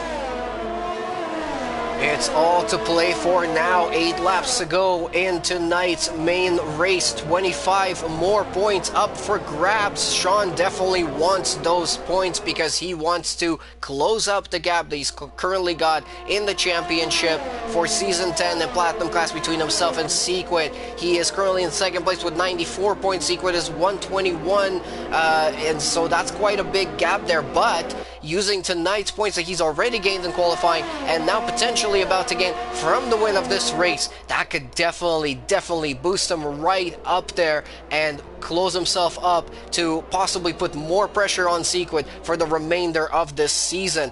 This so far has been one hell of a race. I don't even know where to start. We've had just battles going on all over the place, from the qualifying 5-lapper races that we had and down into the main race. Sequid almost lost the car there on the exit of turn 7 and 8, catching it barely back, but this is going to allow Sean to pull away a little bit. Sequid, I don't know if it was just a small mistake under the acceleration or if it's, I don't know, the new tires. I have no idea. Yeah, Sequid, I think he's just pushing a little too hard. He wants to catch up to Sean desperately, and he was losing a little bit of time. The gap was about 1.1 seconds before that incident. So he's trying to gather up some of the little bit of time that he lost. Perhaps just got on the throttle just a little bit too early and lost the back end of the car. The gap has opened up to almost 2 seconds now. So he needs to try and gather himself up, try and not make those kinds of mistakes, because they really do cost you in tiers like this where perfectionism is almost everything. You really cannot afford to make any sort of mistakes like that. And now Go-To-Guy is within a second of Sequid as well. And he's fallen away a little bit, but he's still hanging in there in 3rd place. I'm currently watching a little bit further back. Mebby and Flip Flop Fish, the closest battle we've got on track right now for P11, and Mebby's closing up onto Flip Flop Fish very, very quickly. We have a yellow flag there. I think it was for GTR Lion coming through, I think it was outside of turn 8 there, but that has now cleared up as well. Wow, Flip Flop Fish and Mebby, those two guys were way higher at the start of the race than they are right now, and definitely not going to be happy with their finishing positions. Currently, both of them outside of the points, but Mebby definitely has an advantage with that newer set of intermediate tires. Flip Flop Fish having to manage with 11-lap-old tires. It was just unfortunate that they get caught up in incidents earlier on, but you know, that's a part of racing. Sometimes you just get tripped up by other people's mistakes, or sometimes you just make your own. They do happen. We're all human. We're all capable of doing it. But the really good drivers are those who get their head down after said mistakes and try and fight on, try and get back into a respectable position. And both Flip Flop Fish and Mebby have done that. They're just outside the points. They've still got a few laps to go. Anything can happen. Maybe a front runner or two makes a mistake or something like that, and they can find themselves in the points once again. So they're doing a good job at the moment, just hanging in there, just outside the points in P11 and P12. So Sean still leading the Grand Prix with 5 more laps to go. We have a yellow flag in Sector 3. It doesn't seem to be...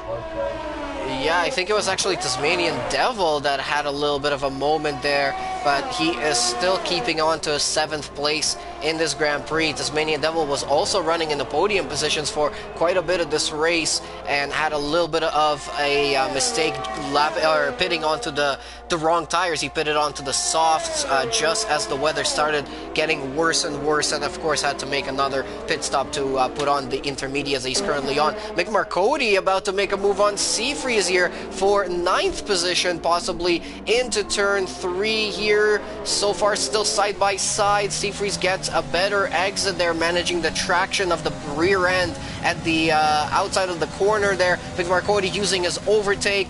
Not going to be enough just yet into turn 4. Seafree still holding on to 9th place. Up in the front there, 007 might have a chance for a podium here tonight. He has been behind Go-To-Guy for quite a long time here, but he has started closing up the gap, and it looks like staying out on the tires that he's on right now definitely worked out to his advantage, closing up a little bit there on Go-To-Guy, but not quite enough into turn 1.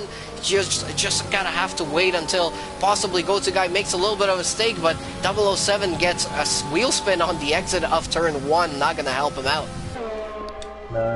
And it's kind of interesting. It kind of asks the question why the front two bothered pitting at all. It seems that these intermediate tyres still have somewhat decent pace. I mean, Go-To-Guy has lost time, as we've got midfield battles galore going on back here. Breezy and Tassie Devil battling for 7th place, and I think Mick McCoty and Z-Freeze. They're also battling right now. Mick down the inside of turn 3, he gets the position for P9, which shows T-Breeze is going to counter-attack. And there's Flip-Flop Fish and Mevy, as we mentioned before. They're now on the back of this as well, so they can see points right in front of them, and I'm sure they're going to go for it as well. Yeah, just interesting to see that the front runners decided to pit for fresh intermediates. 2 of them worked out pretty well, but Breezy, he came in for fresh intermediates as well. He finds himself in 8th place at the moment, battling the Tasmanian Devil. So, yeah, very interesting. Flip-Flop Fish overtaking Seafreeze. Oh, and now Mevy down around the outside of him as well. So all of a sudden now, Seafreeze has dropped out of the points. He's coming into the pits as well. He might be retiring here, I think. This is just a little too disappointing for him, a little bit too late into the race. Or maybe he's got a puncture because he was wobbly on the entrance. He has a puncture. He's got a rear left puncture. Wow, he's on 17 laps on those intermediate tires, and one of them gave up. There we go. And he goes onto the wets. Interesting. So there is a reason to why the front runners pit. These inters genuinely can't make the distance. So everyone in the top 10 who's currently on 15-lap-old inters have got a massive question mark next to their name to whether or not they can make the end of this race. They've still got 3 laps to go. So, oh boy, that shakes everything up. Yeah, we're gonna have to keep an eye out on Go-To Guy 007, Chatty Duck, KGB, Tasmanian Devil, and especially Mick Marcotti, who is also on 17-lap-old tires, just like Seafreeze was when he got that puncture. So that might happen to anybody right now. Oh, there's more overtaking going on there.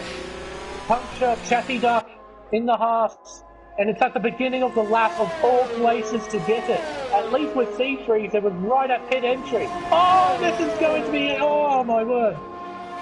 Oh, that could have been nasty. That could have been really nasty. And he has to do an entire tour of the circuit in order to get into the pits. Oh my goodness gracious me.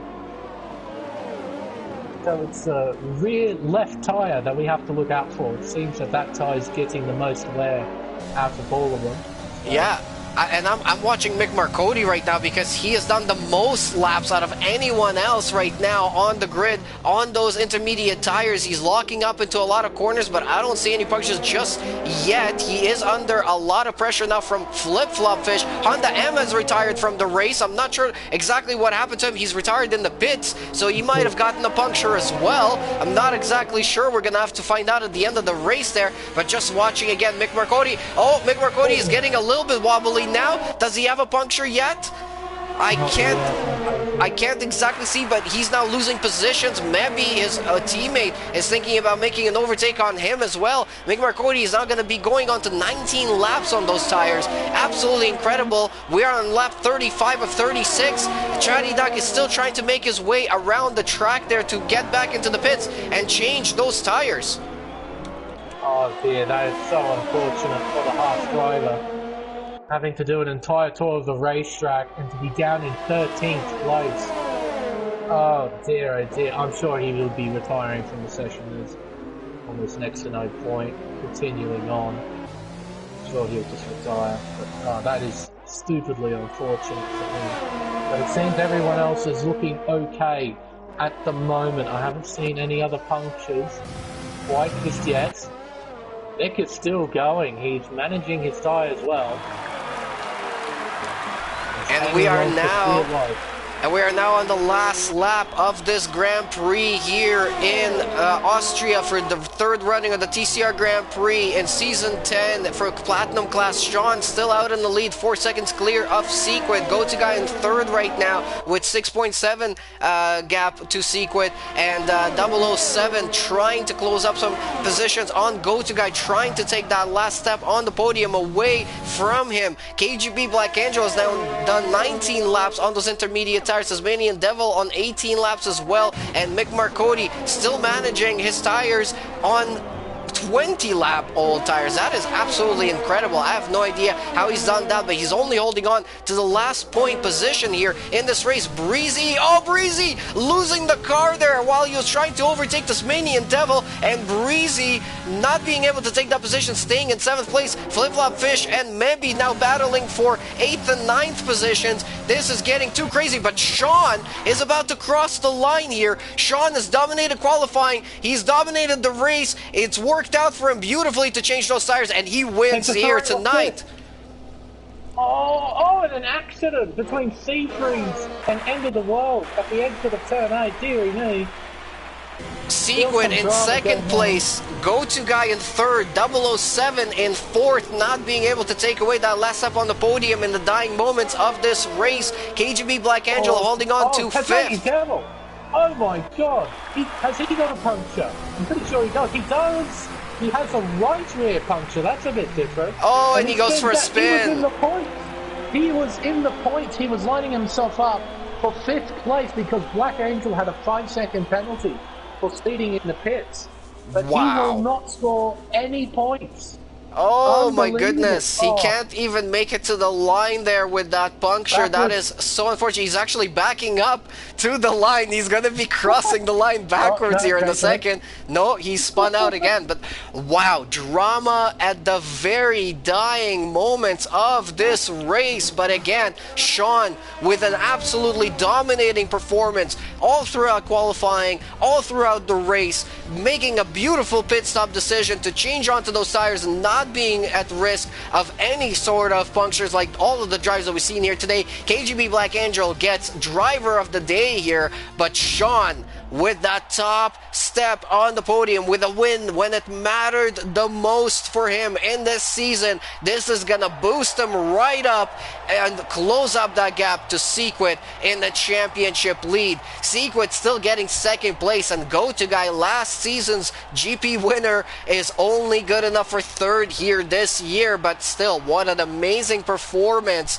from all of those drivers, and everybody in Platinum class today did an absolutely unbelievable job with everything they had to battle through, the weather and all the battling and the longest session that we have in the season. They've done an incredible job. Sean again on the top step of the podium, Sequid in 2nd, Go-To Guy in 3rd, 007 in 4th, KGB Black Angel in 5th with a penalty to his name, TCR Breezy in 6th, Maybe in 7th, Mick McCody in 8th, FYKV in 9th, and Kersey takes 1 point away even though he started 3rd on the grid. Flip-Flop Fish in 11th, Tasmanian Devil having that very, very late puncture, dropping himself out of the points into 12th place, Chatty Duck in 13th, GTR Lion in 14th, End of the World in 15th, TCR Freeze ended up in 16th place and retired from the race in the pits there. The Masso and Honda M all also did not make it to the end of the race. W was the only real DNF. Honda M and everybody else DNF'd in the pits. But oh my goodness,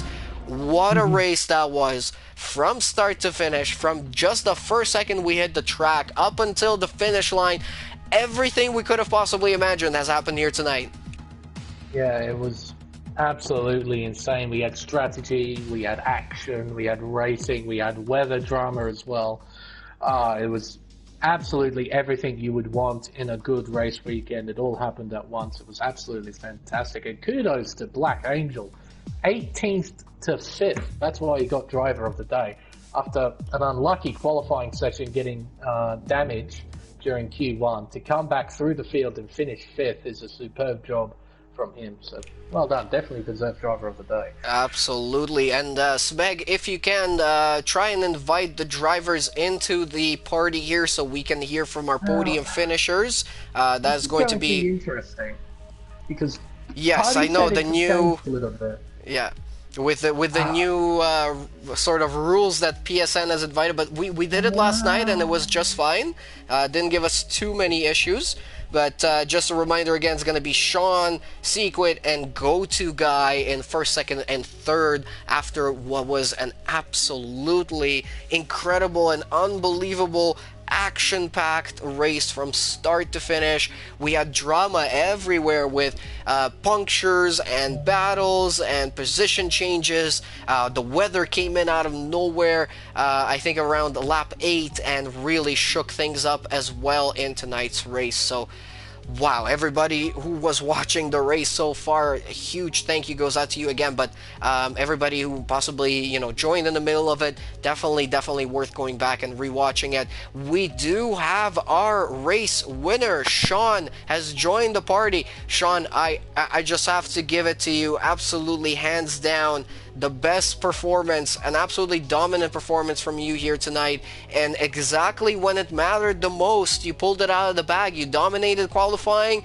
you got a bunch of extra points there, and then the win of the race here tonight. But the main question I have for you is, you know, making that call to pit for a brand new set of intermediate tires. How did that come about? Was it something that you planned for when the rain came in, or was it a call that was on the fly?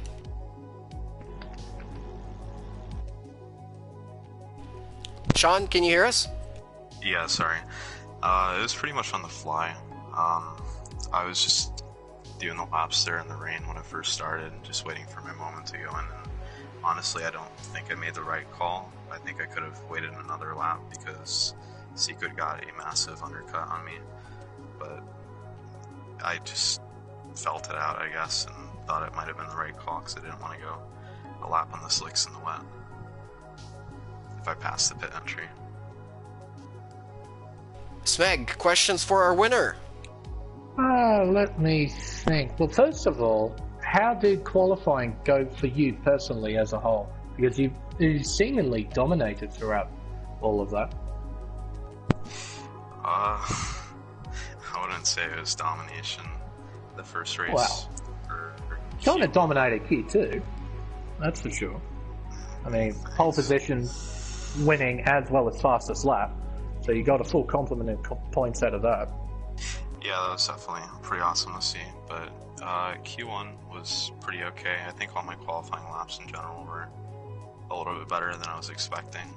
But then the 5 lap races themselves were extremely tough. The first one, I didn't really know what I was doing. And then the second 2 went pretty okay. I had some rough battles and some moments with Easy, notably at the start of the second one. But I mean, it was definitely a lot of fun, at least, and I'm happy with the results in the end. Congratulations again! What an incredible performance tonight here. You know, I really hope this is going to give you the boost that you need to try and put some more pressure on Secret, so we can see a nice championship battle towards the second half of the season. So again, congratulations, Sean. Good luck for the rest of the season. Thank you. All right, so I did see, I think Secret has joined us. Is he here? Let's have a look. No, it's Go-To Guy. Oh, okay. No, So we here. So we do have Go-To Guy.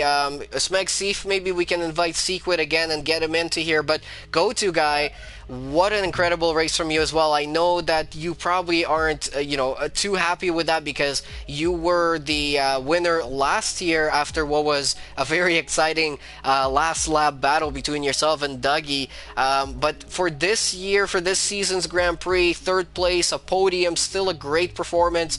Tell us a little bit about it. I'm really interested to hear from a driver perspective, you know, with the different qualifying format and then followed by a 50% race. Did that sort of affect your approach to it at all tonight? Did it do anything for setups or anything else? I didn't really do too much to change setup with this, mainly because I just didn't want to, but I feel like in qualifying I just kind of took it easy the first few qualifiers, then tried to push the last one, and pretty happy where I ended up in the race after where I started, so I think I moved up from 5th to 3rd, so I'm pretty happy with that. I don't think I quite had the pace to keep up with Sean and Secret today, so that's probably as good as I could have done. No, you drove very, very well today, Go-To Guy, I have to say. But Thank you. I noticed as well that a lot of drivers decided to go and only do one stint with the intermediate tyre, and a couple of people got punctures. How close were you to getting a puncture towards the end of that race? I was at about high 60s before the last few laps, and I stopped looking, so I was probably at least into the 70s. So it's best to not look at it and not to worry about it. It's just, okay, that's a thing. Don't worry about it. Just keep driving to see what happens. That's a very, very smart thing to do. Yeah, I couldn't do anything at that point, so I just tried to be a little easier on the tires and nurse them home, so it worked. Fair enough. Incredible race. I mean, from where we were sitting tonight with myself and Smeg, we just didn't know how to keep up with everything. I want to ask you actually one more question. The battle between yourself and 007, that was going on for most of the race there. You guys were battling for 4th position and then 3rd position towards the closing stages of the race. You know, when the rain came, I felt like the pressure eased off of you a little bit.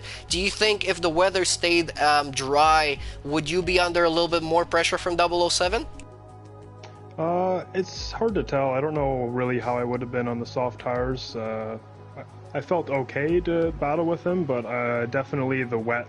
I seemed like I had a little more confidence in the first sector of those traction zones, so that definitely helped me keep me ahead. So. I'm happy it rained, I guess. Alrighty, so we couldn't get Sequid into here. It sounds like he's not... Well, it's very odd how this works, because I can't really send invites to the party. They have to sort of join themselves.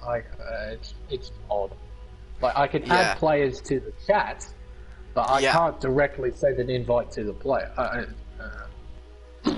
Yeah. It is definitely a little bit weird. But at least we got to hear from our winner here tonight, Sean, and getting a nice heap of points to his name, together with the win and a few extra points that he gained from the qualifying races. There goes Secret. Hello. There he is, Secret. Welcome to the post-race interviews, and congratulations on a great finish there. 2nd place for you, a podium, some points. You did also get, I think, a couple of additional points from the qualifying sessions.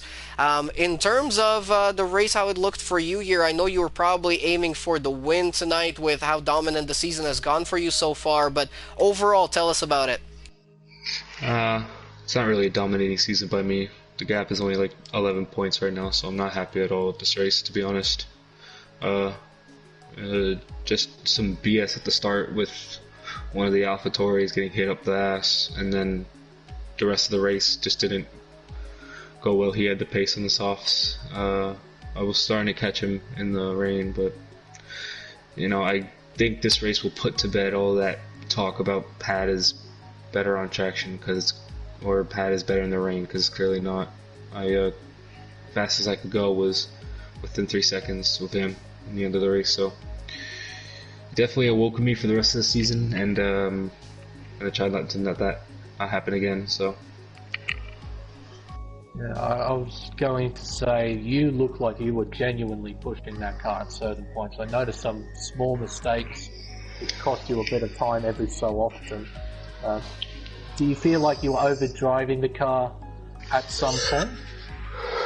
no, I don't think I was overdriving the car at some points. I think just sometimes I was pressing the overtake button at certain spots, but just unsettles the car a little bit.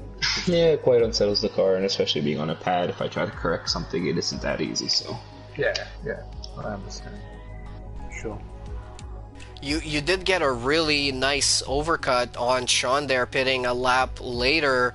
That helped you out, and I think a little bit of lap traffic came into play there. It looked like you had a chance there for a moment to try and gain some time, maybe put the fight up to Sean.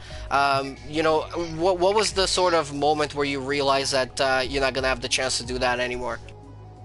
Right about before we pitted for inters, I said 8 seconds is a big gap, and then when I came out 3 seconds behind him, I knew I'm not going to have 5/10 on him a lap or anything like that, so I knew it was over when he still had a major gap coming out of the pits on that first run.